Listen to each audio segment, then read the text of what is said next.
Listener discretion is advised. Hello and welcome to True Crime, the podcast that helps you find new, emerging, and undiscovered true crime podcasts. I'm Greg, the host and curator of True Crime. Today's episode is from Burden of Proof. Burden of Proof is a true crime podcast run by two paralegals with a generation gap. If you like today's episode, make sure to check out the episode description for links to subscribe. All right, let's get this show started. Begin. Good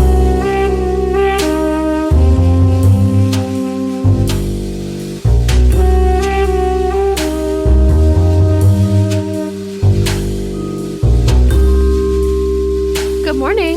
Good morning. Got my little Mickey cup. I'm ready to go. Nice. I'm Savannah. I'm Elysia. And this is Burden of Proof. So I don't know if we have any business to get into this morning. I don't think so.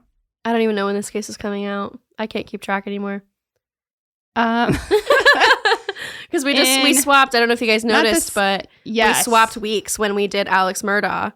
So we got that out fast for you guys. So from recording, this one should be out not this week, but next week, 2 weeks actually, because I have more cases recorded than you somehow. Yes. I don't know how we ended up like that, but Probably because mine, two-parters. I had yes. Belle Gunnis was a two-parter. That's why. Logistics of podcasting, you guys. We try and record ahead, but then I got sick and I ruined everything. So we're trying to catch back up. Yeah, I don't have anything exciting going on. Did some editing. I did our taxes. Nice. Yes, business taxes are super fun. Yay. Yeah. That's it. I don't know. It's fun. I'm Behind excited. the scenes of podcasting. Yeah. Well, I did some research on this case this week, and I'm excited. It's a good change of pace after doing the Black Widow cases and the old-timey cases. This is from 2007. Oh. So about 15 years ago, but still not like super old-timey. There's still like pictures and stuff. There were pictures of Belle Gunnis too. I don't know why I said it like that. Whatever. It's been a week. We're here. We're surviving. Yes. You know how it is when you get sick. You got to catch up, and then you're just drained from being it. Anyway. So today we're covering the murder of Tara Grant, which took place in Macomb County, Michigan. I haven't said Macomb out loud yet, so that was interesting. Okay. In 2007, like I said. This is a little bit of a Valentine's Day murder. It's not really, but I found it on Valentine's Day, and one of like the dates is Valentine's Day. So that's why I didn't like put it out for Valentine's Day. Yeah. But there's a connection. There's a connection. There's a love connection. Okay, yeah. There's several love connections in this one. Let's get into it. All right. So Tara is in college when she meets future hubby Stephen Grant. She was actually dating someone else at the time, kind of. She had like a little situationship, as us Gen Zs call it. Situationship. Like it's, they don't really know, whatever. And so when he asked her if she had a boyfriend, she was like, I mean, kind of. And he said, well, he's either your boyfriend or he's not. So that's how they met. I agree. What's his name again? Steven. Steven. I agree, Steven. Maybe hold off on that. No, you should have stayed with the first one. I don't know. Okay. So she wasn't really interested in Steven at first. And a lot of people said that Steven was punching up. So she wasn't super into him at first. Okay. But at some point, Tara left school to go to her hometown for some family stuff. And he decided to just drive there and support her and show up uninvited. That's one of those... Is it romantic or is it creepy? I don't know. But what's even more weird was that her situationship was there. Oh, no. And staying with Tara. So Steven had to he went to dinner with them. And then, he ended up leaving. Awkward. But he was shooting his shot. And when Tara got home, she called Steven and told him that she was in love with him. So it worked. Okay. So Tara thought it was romantic. Yes, she did, apparently. I would have been like, bitch, the fuck are you doing here? But whatever. I have boundaries. I don't. Yeah. Not saying that she didn't. I just wouldn't think of it that way. Yeah, I don't know. If it was in a book, though, I might think that it was romantic. Let me say it that way. If this is a romance book, I'm reading this, it might be cute. Theoretically. Okay, yeah, that's fair. So the two got married and they started to build their lives together. Tara graduated from college and she ended up climbing the corporate ladder into a really successful career. She had one of those jobs that, like, I don't really know what she did, you know? She probably sent, like, emails or something. Like Chandler Bing. Yeah, like Chandler. Nobody knows. Nobody knows what he does. But she worked for some big corporation. I don't remember. Washington Group International, I think is what it was called. Okay. No idea what it does. Yeah, that's very... I tried to figure it out, and then I stopped trying. Worldwide International Inc. Literally. So she ended up having to start traveling a lot for work. And in 2006, she was promoted to like a manager position or a leader position of a branch of her company that was based in San Juan, Puerto Rico. So she began spending Monday through Friday at that branch and coming home on the weekends, which I'm super familiar with. My dad did that growing up, so I get it. My husband kind of does that. Yeah. I probably shouldn't say that. Maybe cut that out. Yeah, because you don't want people to know that you're... Especially after the news. Oh my gosh. Yeah, so we'll have bleep something out, but a podcaster was killed by a stalker. Yeah. He wasn't like a fan, but still. Terrifying. I mean, like he might have been, but based on what we know, they met, through like a networking kind of app or something. Yeah. Creepy. Scared the crap out of me. Yep. But we're still here. Yeah, whatever. Still doing it. Still doing it. Talking about murderers. Whoop, whoop. So Stephen didn't finish college and he had stopped school to get a job in politics. And eventually when that job sort of fizzled out, he decided that he was just going to work at his dad's shop. And then they decided to have kids and they had 2 children. And at the time of the crime, they were 7 and 4 or 6 and 3, depending on who you ask. Okay. Don't really know.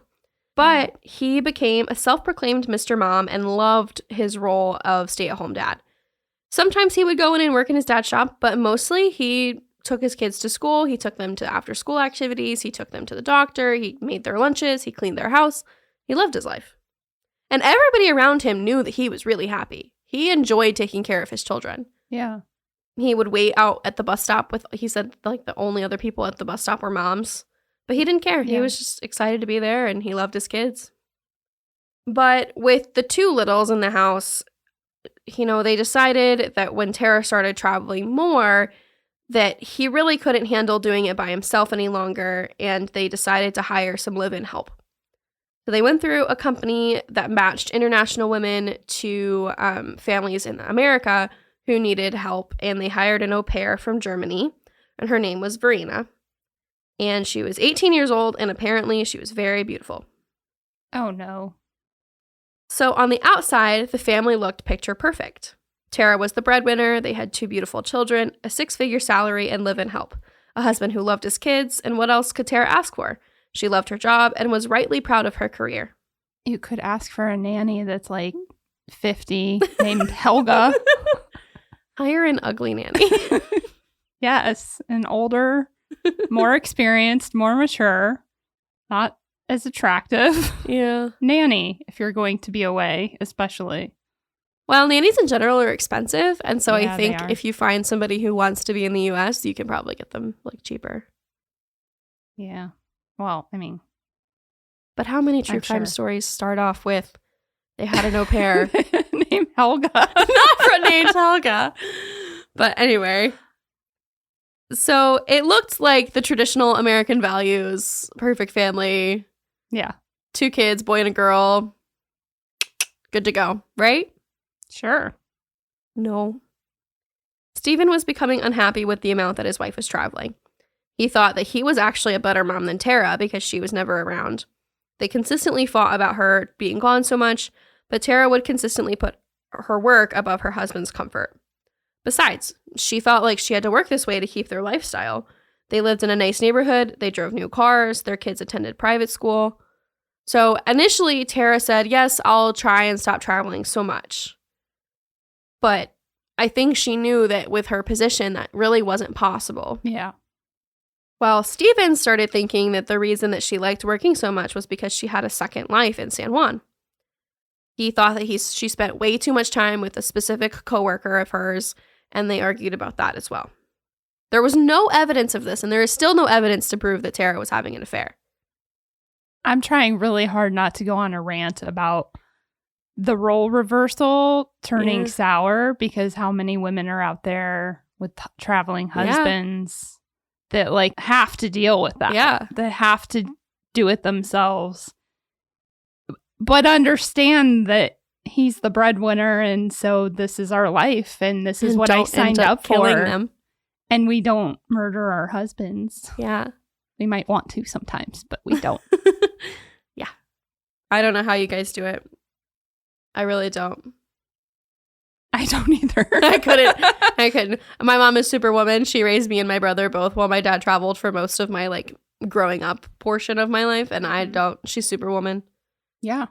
I don't understand how it's possible. I don't think I could handle two things. A, I wouldn't have been able to do it when my kids were much younger. Yeah. Now they're older, more independent. Cool. B, if he traveled for like months at a time or something, yeah, that would be much different, much harder. So I do count my blessings in that regard that he travels like within the state. So he's back home every weekend. Yeah, my dad traveled not internationally, nationally. So he was all over the country, but he was home on the weekends. And when we were much younger, my mom was a teacher, so we were at the school that she taught at. Yeah. So I think that's kind of the only way that it was possible. I mean, once I went to a different school, it was definitely much harder, but yeah, she's Superwoman. She made it work. Anyway, so shout out to any of the spouses. Yes. But still, today, I'd be willing to bet there's still a lot more women that are at home and husbands who are traveling. Yeah. So, but shout out to any of you stay-at-home parents. Who don't kill your spouses. Who don't kill your spouses that travel. Yeah. Yay. You're doing great. Well, in exchange for what he thought Tara's affair was, or maybe he was just lonely, we don't really know, but Steven began messaging with one of his ex-girlfriends. He was always really friendly with her, but this time it was a little bit more than friendly. In addition to that, a few weeks prior to the murder, Steven began having a little bit too much fun with the nanny. They really kicked their affair into high gear about 6 weeks prior to the crime. And at that point, the two of them were like sharing a bed and essentially playing house while Tara was gone. Yeah. What a cliche, Steven. Apparently, the kids didn't know. Yeah, they're still young enough that you could. Yeah. As long as you get up earlier. Yeah. Than them.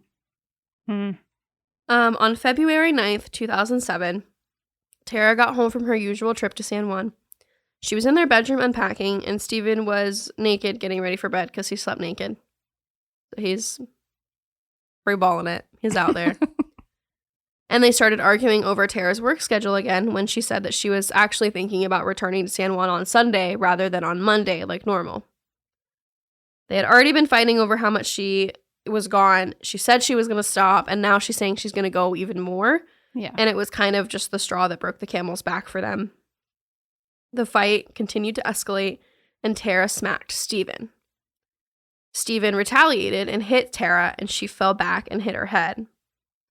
She said, at that point, she looked at him and said, "I'm going to leave you. I'm going to take the kids." And according to Steven, she said, quote, "You're going to be fucking homeless. You're a piece of shit."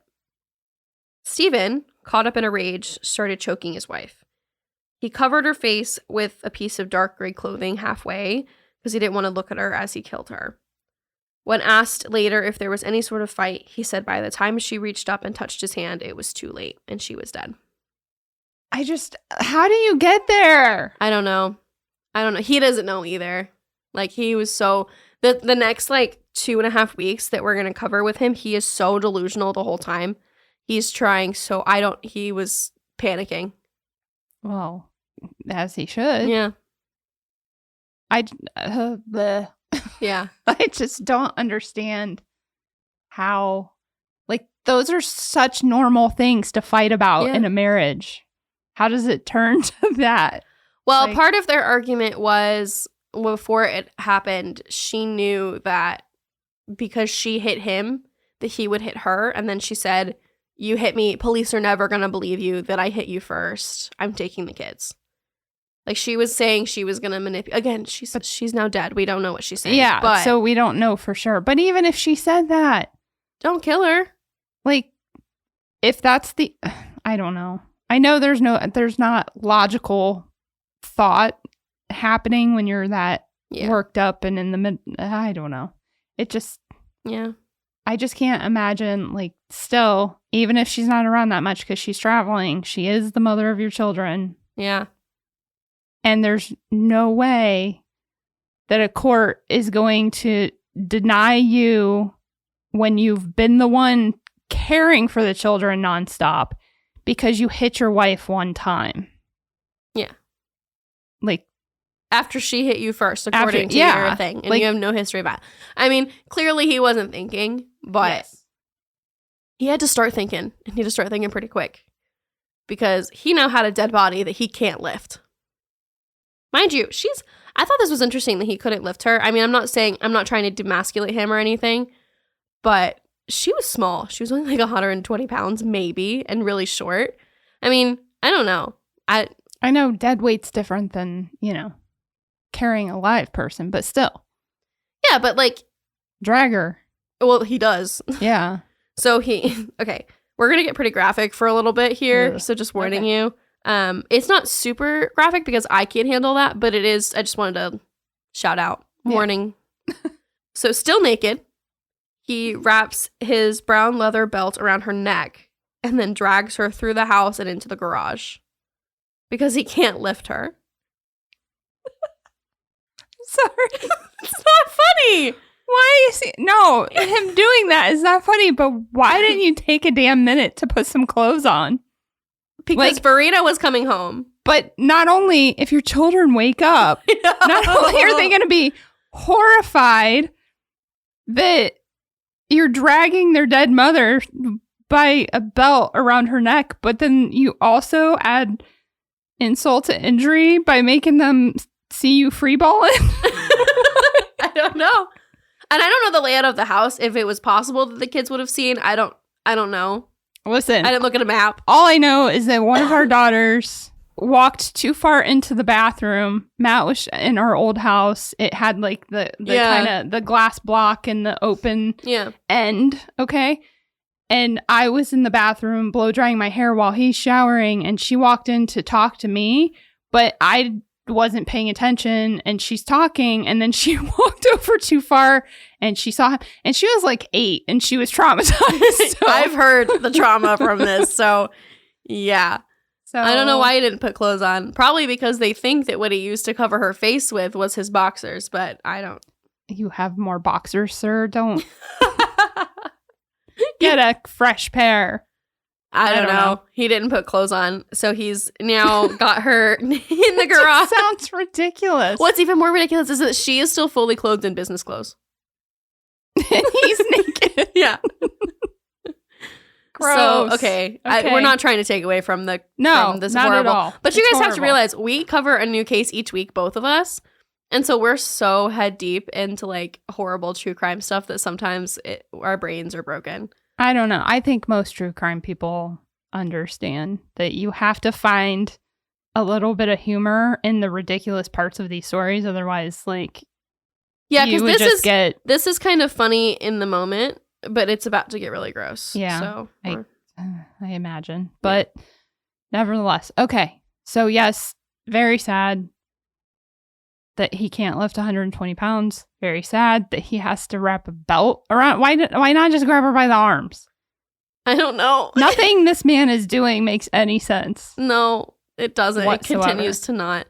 So he's got her in the garage, and he decides to get her into the back of Tara's truck. She drove a white Isuzu truck. You're listening to an episode of Burden of Proof on True Crime by Indie Drop-In. We're going to take a quick break. Now back to Burden of Proof. At some point trying to get her in the truck, he dropped her. He said it was the worst noise. He described it as a watermelon hitting cement. Ugh. Yeah, really gross. But eventually he got her up and in the back seat of Sarah's Isuzu. And that's a truck brand, if you don't know. Yes. I didn't know that until like a few years ago. Okay. That's okay. A lot of people don't know all the different. There's too many. Yeah. You should make them only one kind of car. Only one kind. No, I don't think that, but anyway, and it was good timing because right as he got her in the truck and got back inside, Verena came home because she lived with them. So right. And she didn't question, like, why are you naked in the kitchen coming in from the garage? Here's how this went. He basically shouted out, like, no, go, get out. Don't be here. And she was like, what the heck did I do? And so he puts on pajama pants and he goes out there and is like, no, I thought you were Tara coming back. So this is his story. And he's sticking to it. He and Tara had a fight. And she left, she called the car service and got into a car at the end of the driveway and left. That's his story, and he is sticking to it. This is what he tells Verena. And he's like, she walked out on me. And she's like, oh, you poor thing. Your wife just left you. It's so sad. See, Helga wouldn't fall for that. Helga would have been like, she's in the truck, isn't she? Helga would have been like, her truck's here. She wouldn't have left the truck. Why would she? Yeah, why would she? Helga would have questioned it. Yeah. I mean, I think she normally left the truck there so she didn't have to park it at the airport, maybe. Yeah. Because I don't know, I'm just assuming. Yeah, then that's smarter. I wasn't giving Steven the benefit of the doubt. I'm sorry. Well, and the reason that he put her in her truck is because her truck had a liner. Like in the back seat where they anyway. So he was thinking a little bit. And he continues to think, just not hard enough. So this begins a 2-week period of lies and gaslighting from Steven to the general public. I don't know if gaslighting is the right word. Lying is definitely the right word. Yeah. He spoke with Tara's boss, who was like, she's probably just cooling off. Just like leave it. It's fine for a few days. Like you guys had a fight. It's probably okay. She's a grown woman. She can take care of herself. She's fine. He calls Tara's phone. He leaves her messages. Everybody just said, like, she's probably just cooling off. Like, give it some time. This gave him some time to think of a plan. It took him all of Saturday to think of a plan. Like, he had a full day where he just didn't do anything. Body sitting in the truck in the garage. In Michigan. Do we know when? What time of year was this? This is February. Okay. So unless they happen to have a heated garage. No, they don't later, because later the police are in the garage and they're cold. Yeah. So she's not going to start smelling, probably. No, that wasn't really mentioned. So meanwhile, I thought I would mention that on Saturday night, Verena sleeps in the same bed as Steven. So. Well, of course. She needs to comfort him. He's heartbroken. Yeah. But, like, your wife just died, dude. Because you killed her. So maybe don't sleep with the nanny. That's weird. But on Sunday, he decided to kind of start dealing with the mess that he's created.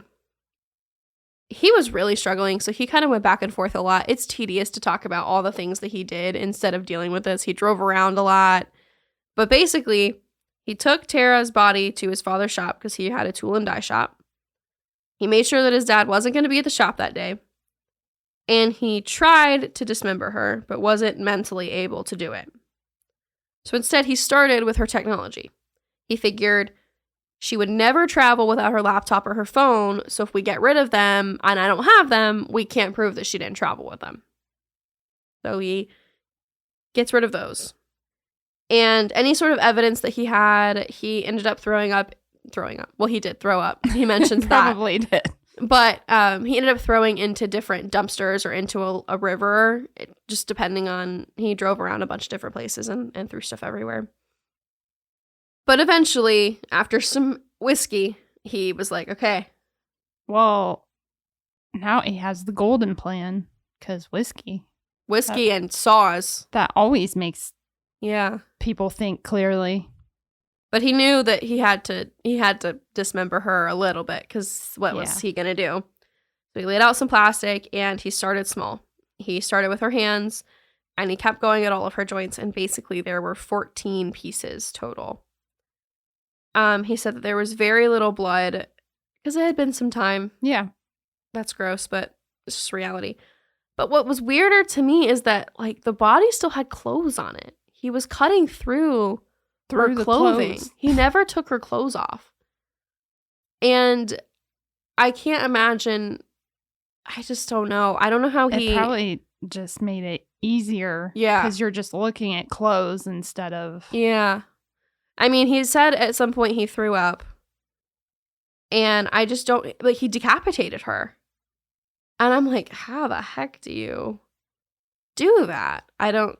Like, as somebody who's not a serial killer, who's not somebody who's born to be a killer, in my opinion, to go through that had to be like, that's horrifying. That's horrifying. No. Yeah. I've already thought of like 3 different scenarios that he could have easily, well, not like I sound like a serial killer. Like that, if he would have just done this, it would have looked like somebody else. Like she did leave, but then somehow she got. Yeah, there definitely was other options. I just don't know. I don't know what he was thinking.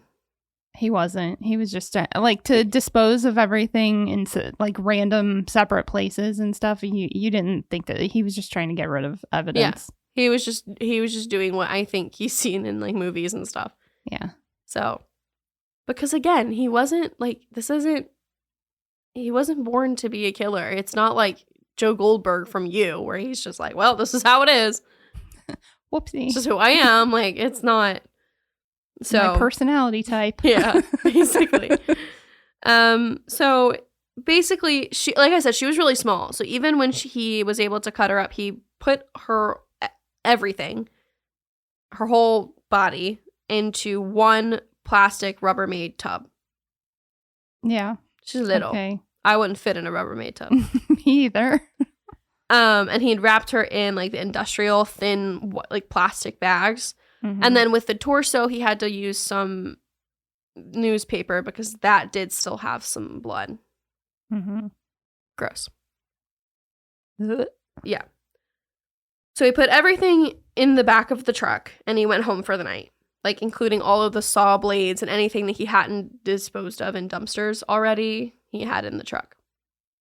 And that was on Sunday. Mm-hmm. So on Monday, he took his kids' red sled from their garage and put that in the truck before driving everything to a park. And then he put the tub on top of the sled because he couldn't lift it and started using the sled to pull the tub around. And I want you to guess what happens next. No. The sled goes down a hill. Oh, no. He loses the sled and Tara goes sledding. No. And when he gets to the sled, it had fallen over and broken. And so there is Tara everywhere in the park. Which, like, do you know what icks are? Like when I say, oh, that's an ick. Gen Z lesson of the day. So an ick is like something that a man will do and you're like, oh, I don't like you anymore. Yeah. So okay. A lot of people's ick is when like a guy is playing beer pong and he loses the ping pong ball and he has to chase the ping pong ball around on the floor. This is like an extended version of that to me. He's chasing a sled. Oh, gross. Yes, this is horrendous because it's just so dehumanizing for her. And like it's so gross. Well, you have to hand it to Steven. He managed to make a really horrific thing into something comedic. A little bit, yeah. Just in hindsight, we're laughing because we're like, this is ridiculous. It is. It's ridiculous. All of it. She's on a sled. I'm sorry. That's just, it's crazy. I'm speechless. I got nothing.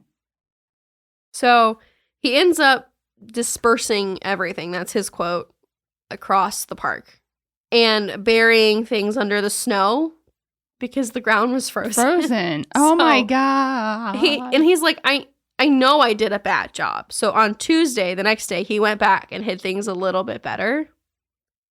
But he must have done a pretty good job. You'll see. So it was Wednesday, 5 days later, that he finally made a missing persons report. Missing persons report. Not missings. Missings. Sorry. Missings. It's either way. So Wednesday, he made the report. Thursday morning, he retained a defense attorney named David Grime, however you want to pronounce it. You retained an attorney, a defense attorney, yes, before you've even been questioned by police? Yes, because he had a little bit of a run-in where he was arrested the same day for driving with a suspended license. And so he spent a night in jail, and he was worried that they were detaining him in order to question him about Tara. Oh my gosh. So he called, after somebody else suggested that he call and get an attorney, he called and retained a defense attorney. Okay. I would have done the same thing. Well, yeah, if you had, knowing that, but I just thought he was being preemptive, and I'm like, but that's going to make you look guilty. Oh, yeah. But if he could say, well, and I don't know if Nicholas was to go missing and he'd been gone for 5 days. Yeah. I think I might still have an attorney on deck. I don't know if I'd pay a retainer yet, but I'd probably make a little phone call or two and be like, hey, just a heads up. I may be calling you if this goes south. Because, I always think it's stupid when people don't have an attorney and somebody dies close to them and they're just, talking to the police and everything. Oh, so, okay. I don't think it makes you look guilty. I only think it makes you look guilty if you are guilty. I just think that if something like that happens, I would get an attorney too. But that's as somebody who works in law and is obsessed with true crime and has seen so many things go south because somebody was just not knowing what they were doing and just talking. Yeah. True. Who knows? Anyway. Steven clearly doesn't know what he's doing. No. So. He retains David, and the next week and a half to 2 weeks, he's on the local news channels every night. He's doing press conferences every day, fighting for Tara to come home. To everyone in the area, he was a hysterical husband wishing for his wife's return. And it was national news. I said the area, but everybody was talking about this. And everyone was looking for Tara Grant. Yeah. The detectives had tracked her accounts and her phones, and nothing had been used, so they knew that this kind of wasn't looking good. Because for her not to have used her phone for 5 days or her bank account for 5 days, how are you calling a car service if you're not paying for the car service? Yep. Kind of thing. I mean, I guess 2007 she could have used cash, but there was no record of her withdrawing cash. The last time she had used her account was at the airport. Yeah. On Thursday. Or on Friday. So, The following Wednesday, a full week later, the sheriff announces that they are going to search that park. Steven's like, oh, shit. Oh, shit. He's like, they're probably going to find her. So he goes back and finds her torso, which is still frozen and wrapped in plastic under the snow. And he carries her torso back to his car and hides it in a different Rubbermaid tub in his garage. Yep. What? He's like, they're going to find it, so I'm going to take it and move it. But they can find other parts of her. But they don't. They search this park and they find nothing. 13 pieces. And they never recovered all of her, by the way. They only recovered 11 pieces. Okay. So when he finds out that they didn't find anything at the park, he's like, I think I might have gotten away with this. Because he's thinking, there's no body. They haven't found a body yet. They can't prove I did anything. I mean, he's so panicked. It wasn't premeditated. He's trying to get away with it after the fact. So he's kind of probably feeling a little bit relieved at that point. I mean, other than the fact that he's got a torso in his garage. Yeah. Well, that doesn't last very long because on March 2nd, the police show up with a warrant to search the Grant home. Mm-hmm. Now, up until this point, Steven hadn't necessarily been cooperative with police. Like I said, he retained an attorney, he was very fidgety, he refused to answer any questions, and he refused a polygraph, which he took a polygraph from a third party, but he wouldn't take one with the police. And the third-party one came back inconclusive. So they weren't really sure what they thought about Stephen Grant. But the night of the search warrant, they definitely figure out how they're feeling. Yeah. So they show up, and Stephen had taken the kids to his sister Kelly's house because there was some power issues due to the winter storm. So the kids aren't there, and they start the search, and Stephen calls his attorney. His attorney talks to the detective, makes it very clear that Stephen isn't under arrest, and he's technically free to leave at any point. So he says, I'm going to take my dog for a walk, and he leaves. And they have like a German Shepherd Lab mix, so he's got a big dog, and he's going on a little walkie walk. And he starts to devolve a lot. He calls a friend. Let me say this. I'm probably going to leave out some details of his movements over the next few hours because he's not thinking, and so he does a bunch of random crap. Like, he goes to a casino at one point. He tries to stop at a hotel, but it's full. He stops at like 3 different convenience stores. So I'm just going to like cut to the chase and tell you what ended up happening. Okay. But anyway, it's tedious to listen to. It was tedious to read. I don't want to bore you. Basically, he goes a few streets over and he calls a friend and he tells his friend, like, hey, can you come pick me up? So his friend shows up. He picks him and the dog up, and Steven starts like rambling at him. And he says, hey, dude, you're not really acting like an innocent person. What's wrong? He tells his friend that during the search, they took his laptop, or maybe he had turned his laptop in a few days prior. Couldn't really tell. But either way, he said they were going to find evidence that he was having an affair with Verena, which they were obviously already concerned about that. Yeah. They're not dumb. Yeah. His friend is basically like, well, yeah, sleeping with an 18 or a 19-year-old is going to make you look bad, but it doesn't mean you killed your wife, right? Or does it? And Steven was like, really incoherent. He drives around a little bit to try and get him to calm down, but it doesn't really work. And so the friend takes him back to his house, to the friend's home. Okay. And they get there, and Steven's like, I really just want to go see my kids. And so the friend lets him borrow his wife's car. So he takes the dog to Kelly's. Okay. So that's where we are now. He gets to Kelly's, and he leaves the dog there. He sees his kids, and he starts looking through her house. He told her, I'm going to make myself something to drink. When really, he was looking for her .38, her gun, but couldn't find it. He did, however, find a full bottle of Vicodin and some alcohol. So he tells Kelly that he's going to jail. And she's like, bro, why? And the detective told him that if we find a single drop of blood in the house, you're going to jail for life. So he told Kelly, I'm going to jail. This is it. I'm done for. Deuces. She's like, but you didn't do anything, right? He gets back in his friend's car. He left the dog there, and he leaves. He goes a bunch of different places. He stops, and he gets a toy gun in razor blades because he planned on killing himself rather than going to jail. Yeah. He took a pen and colored the tip of the gun, thinking he could either commit suicide by cop, or he could slit his wrist, or he could take the pills, or he could jump off a bridge, but he didn't like any of these ways. Because he's a coward, and he didn't really want to kill himself, I don't think. Yeah. So he wrote a note to his kids, and at some point he stopped and called his defense attorney, David. And it's 1:00 in the morning, and poor David, he's like, hello? Can you imagine, though? Defense attorneys probably have that. He said he'd never had it before. Really? Yeah, he said he'd had it, and he was very well respected in the legal field and in the community. And for a defense attorney to be like well liked, people liked him. He was a good guy. Mm-hmm. So he hadn't had this pretty often. He was pretty well known. He'd been doing it in a while. And so he was concerned because Steven told him, like, I'm going to kill myself. And he said, please don't. And he talked him off a ledge for a little bit. But what's ironic to me is that poor David had actually decided the day before he was going to drop Steven as a client. In his own discovery process, he had found out about the affair with Verena, and he was like, oh, that's icky. I don't like how this looks. I don't want to do this. Yeah. But at this point, Steven's saying he's going to kill himself. He's involved. He's telling him anything he can to keep him from killing himself, essentially. Right. He hangs up the phone, and Steven calls Kelly. He told Kelly the same thing, that he was going to kill himself and that he'd written a note to the kids.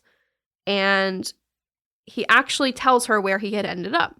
So he had ended up at Wilderness State Park, which is a place that he and Tara had spent some time together. and they have some cabins, so you can go stay there. He's so delirious at this point.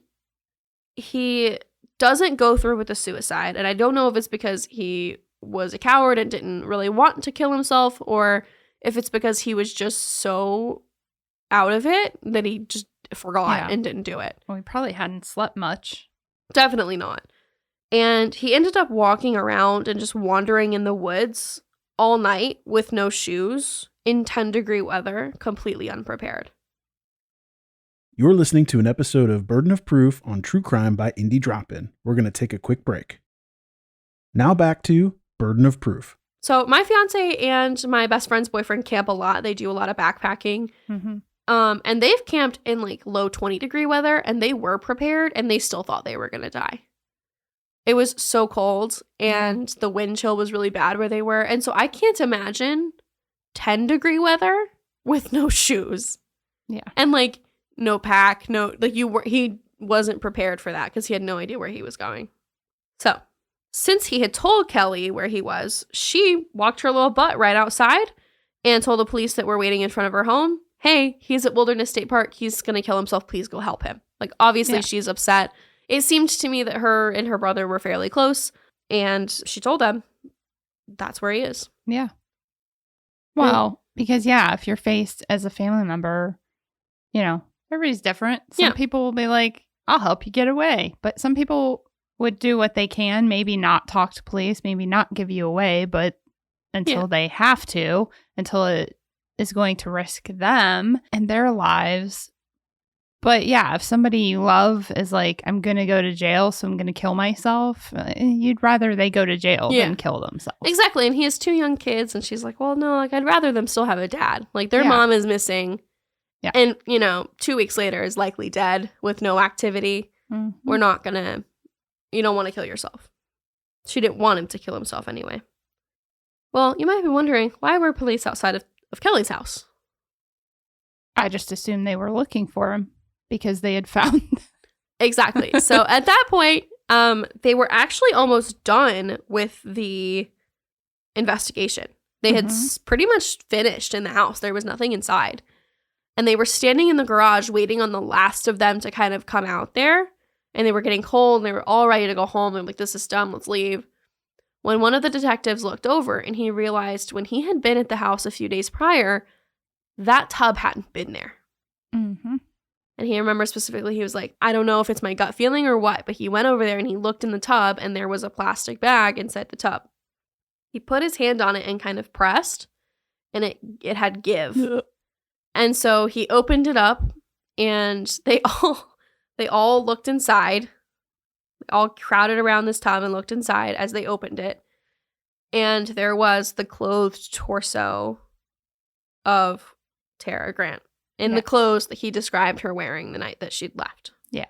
So at that point, they were granted an open murder arrest warrant for Stephen, which I think is fascinating. Basically, that just meant that they didn't have to know the degree of murder and they didn't have to have a full charge from the prosecution to go arrest him for murder. Yeah. I really like that because then they're not waiting around to charge giving him time to get away or something. Exactly. Yeah. I hadn't heard of that before. I thought it was really interesting. Agreed. And they actually, I'll get into it later. They went to Kelly's house thinking that maybe he'll show up there because, again, he had left he was free to go earlier. They didn't know where he went.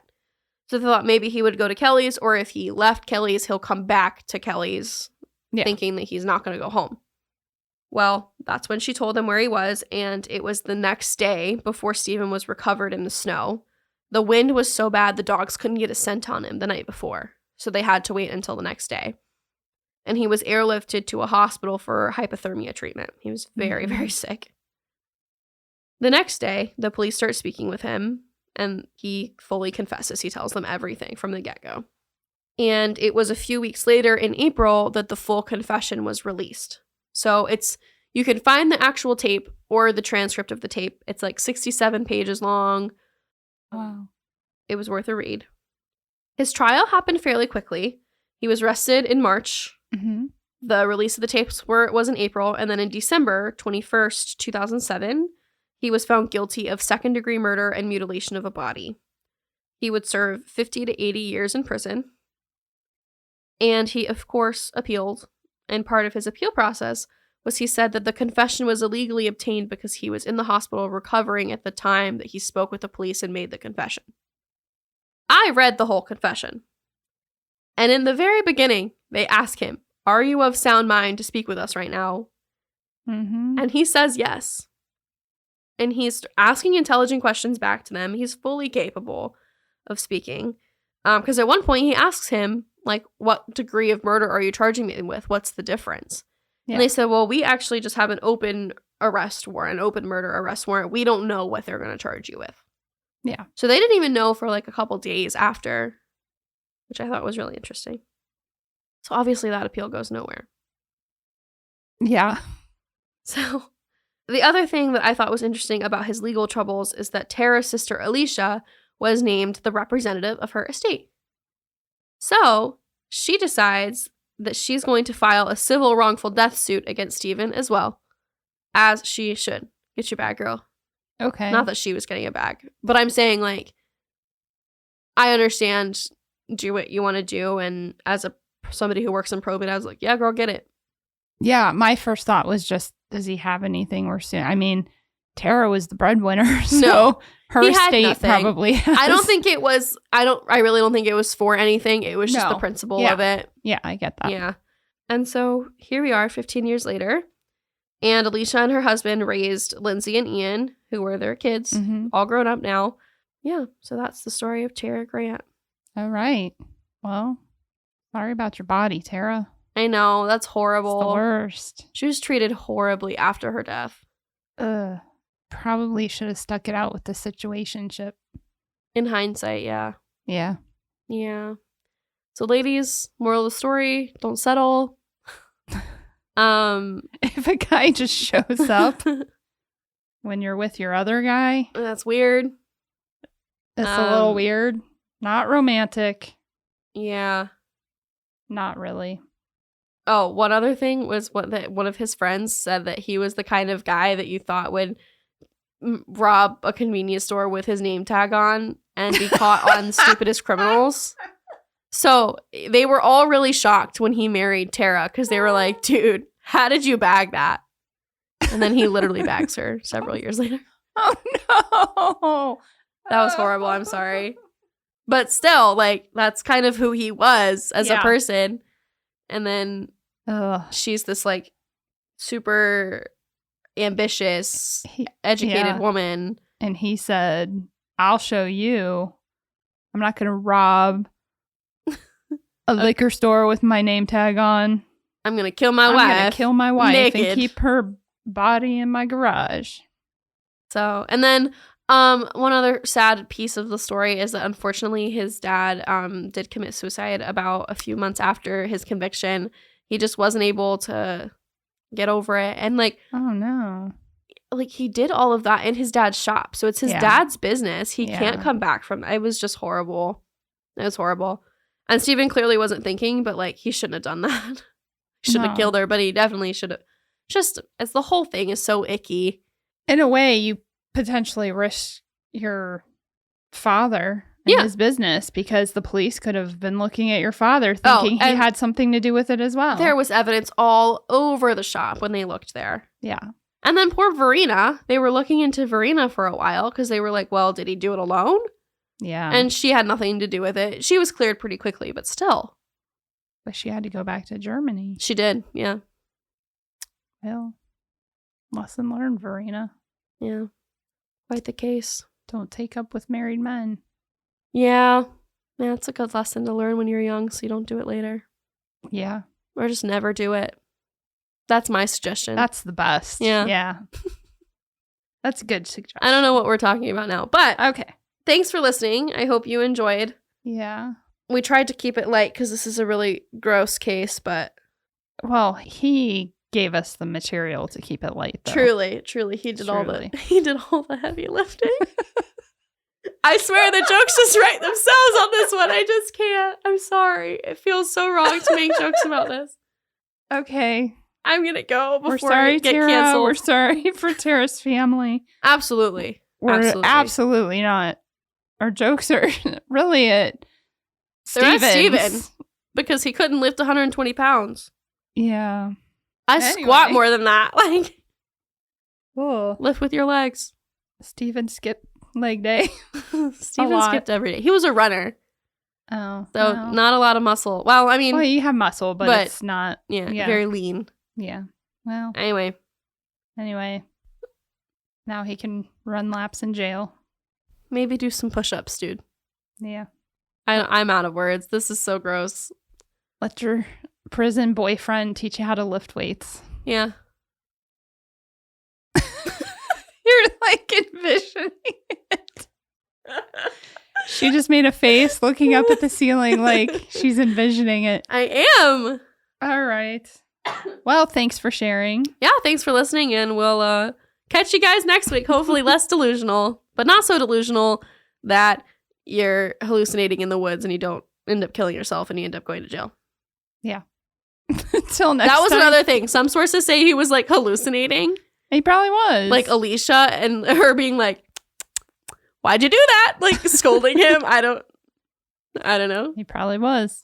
Probably. All right. Till next time. Bye. Bye.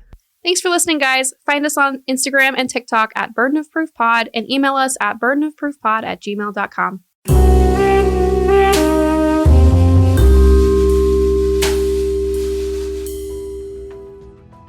Thanks again for listening to True Crime by Indie Drop-In Network. If you would like to nominate a true crime podcast to be featured, just send me a tweet at Indie Drop-In.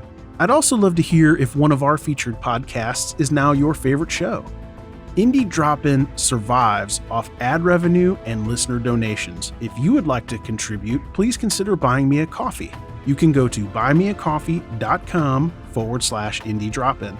If you look at the very bottom of the episode description, I put a link in there to make it really easy. Indie Drop-In has many other shows that you also might like. Just go to indiedropin.com. All right, see you next week.